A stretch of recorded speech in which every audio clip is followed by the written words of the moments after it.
नमो नमः। हमारे YouTube channel देव भाषा में आप सबका स्वागत है। आज हम लेकर के आए हैं संधि।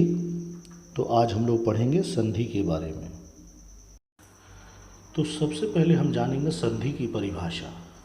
परिभाषा में कह सकते हैं, दो समीपवर्ती वर्णों के मेल से जो विकार अर्थात परिवर्तन होता है वह संधि कहलाता है। संधि में पहले पद के अंतिम वर्ण और दूसरे पद के प्रथम वर्ण का मेल होता है।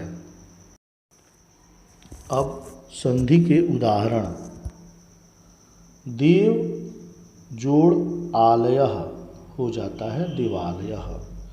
जगत जोड़ नाथः हो जाएगा जगन्नाथः।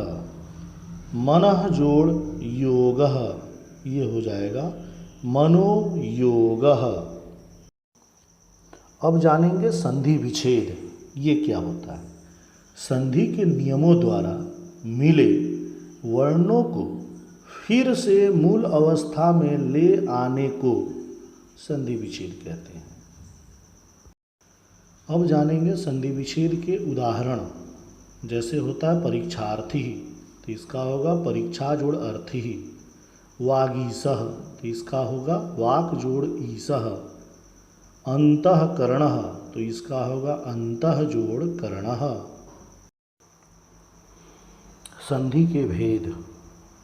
संधि के पहले वर्ण के आधार पर संधि के तीन भेद किए जाते हैं।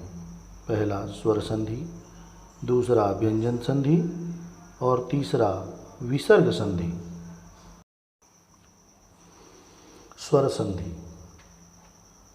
स्वर संधि की परिभाषा जानेंगे। संधि का पहला वर्ण यदि स्वर वर्ण हो तो स्वर संधि कहलाता है। जैसे नौ जोड़ आगतः, नवागतः। अर्थात संधि का पहला वर्ण वह है जो अस्वर वाला है, इसलिए इसे स्वर संधि कहेंगे। दूसरा है व्यंजन संधि। संधि का पहला वर्ण यदि व्यंजन वर्ण हो तो व्यंजन संधि कहलाता है। जैसे वाक जोड़ ईसः, वागीसः। अर्थात संधि का पहला वर्ण क यानी कि व्यंजन है, इसलिए इसे हम व्यंजन संधि कहेंगे। अब विसर्ग संधि। संधि का पहला वर्ण यदि विसर्ग युक्त हो तो विसर्ग संधि कहलाता है। जैसे मनः जोड़ रथः, मनोरथः।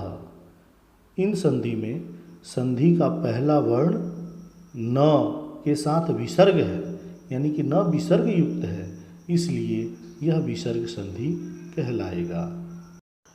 संधि में प्रथम पद का अंतिम वर्ण प्रथम वर्ण कहलाता है और दूसरे पद का प्रथम वर्ण दूसरा वर्ण या अंतिम वर्ण कहलाता है।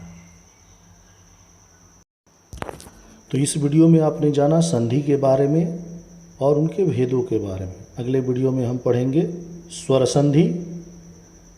और हमारे चैनल के लिए अगर आप नए हैं तो इसको सब्सक्राइब करना ना भूलें। कृपया अगर हमारा वीडियो आपको अच्छा लगा तो उसको लाइक ज़रूर करें और आपसे निवेदन है कि हमारे वीडियो को ज़्यादा से ज़्यादा शेयर करें। धन्यवाद।